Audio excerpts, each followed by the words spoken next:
যেতিয়া আপোনাৰ আপোনজনে বা আপোনাৰ মৰমৰ বন্ধু বান্ধৱী বা আপোনাৰ ভাল পোৱাজনে ইগন'ৰ কৰিব ল'ব, এইকেইটা কথা মন কৰিবচোন, হয়নে নহয়?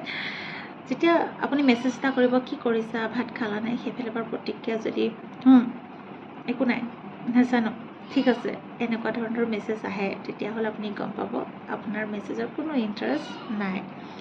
আপুনি যদি সদায় ফোন কলে হওক বা মেছেজে হওক নানান ধৰণৰ প্ৰশ্ন সুধি আছে, সেইফালৰ পৰা খালি উত্তৰটোহে দিছে, আপোনাক কোনো ধৰণৰ প্ৰশ্ন সোধা নাই। যেনে আপুনি ভাত খালেনে বুলি সোধোতে সেইফালৰ পৰাও তুমি ভাত খালানে বুলি সোধা নাই, তেনেকুৱা ধৰণৰ কোনো প্ৰতিক্ৰিয়া অহা নাই, তেতিয়া গম পাব তেওঁ আপোনাৰ লগত কথা পাতিবলৈ মন নাই। মেছেজ পঠোৱাৰ লগে লগে তেওঁ উত্তৰ নিদিয়ে, চিন নকৰে, বহুত সময় পিছত কিবা এটা উত্তৰ দিব বা চিন কৰিব, অনলাইন আহিব, কিন্তু বহুত ব্যস্ত দেখাব, মানে কিবা কাম কৰি থকা বা চাকৰিত থকা বা কলেজত থকা, কিন্তু আড্ডা দি ফুৰিব, কিন্তু আপোনাক মেছেজৰ ৰিপ্লাই নিদিয়ে। তাৰ মাজতে কিন্তু ফেচবুক ইনষ্টাগ্ৰামত পোষ্ট আপলোডো কৰি থাকিব আৰু অনলাইনো থাকিব, আপোনাৰ মেছেজৰ উত্তৰ দিবলৈ তেওঁ তাত সময় নাথাকিব। তেতিয়াই গম পাব গুৰুত্বটো কমি আহিছে।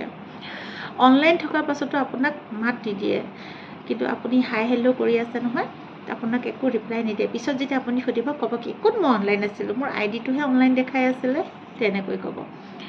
সদায় আপুনি তেওঁক বিচাৰিব, কিন্তু তেওঁ আপোনাক নিবিচাৰিব। আৰু আপোনাৰ যদি কিবা এটা বেমাৰ হয়, তেওঁ আপোনাক একো নুসুধে। যদি তেওঁৰ কিবা এটা হয়, আপুনিতো কি হৈছে কি নহৈছে চব গম লৈয়ে থাকিব খবৰ, কিন্তু আপোনাৰ খবৰ তেওঁ নলয়। তেতিয়াই গম পাব আপোনাৰ প্ৰতি গুৰুত্বটো কমি আহিছে। আপুনি ভুল যদি নকৰিলেও তেওঁৰ ওচৰত ক্ষমা খুজিব, কিন্তু তেওঁ যদি ভুল কৰে কেতিয়াও আপোনাৰ ওচৰত ক্ষমা নোখোজে। এইখিনি যদি আপোনাৰ লোকৰ মাজত এনেকুৱা হৈছে, তেতিয়াহ'লে আপুনি সেইটো সম্পৰ্কৰ পৰা লাহেকৈ আঁতৰি গুচি আহক। কিয়নো আপুনি জোৰ জবৰ তেওঁৰ ওচৰত থাকিব, কিন্তু আপুনি থকাৰ বাবে তেওঁ বিৰক্তিহে অনুভৱ কৰিব, কোনো আপোনাক মৰম ভাল পোৱা বা সন্মান নকৰে। আপুনি তেওঁৰ ওচৰত বোজা হৈ থাকিব। তাৰ সলনি নিজৰ আত্মসন্মানৰ কাৰণে আঁতৰি অহাই ভাল। এটা কথা মনত ৰাখিব, আত্মসন্মান বহুত গুৰুত্বপূৰ্ণ হয়।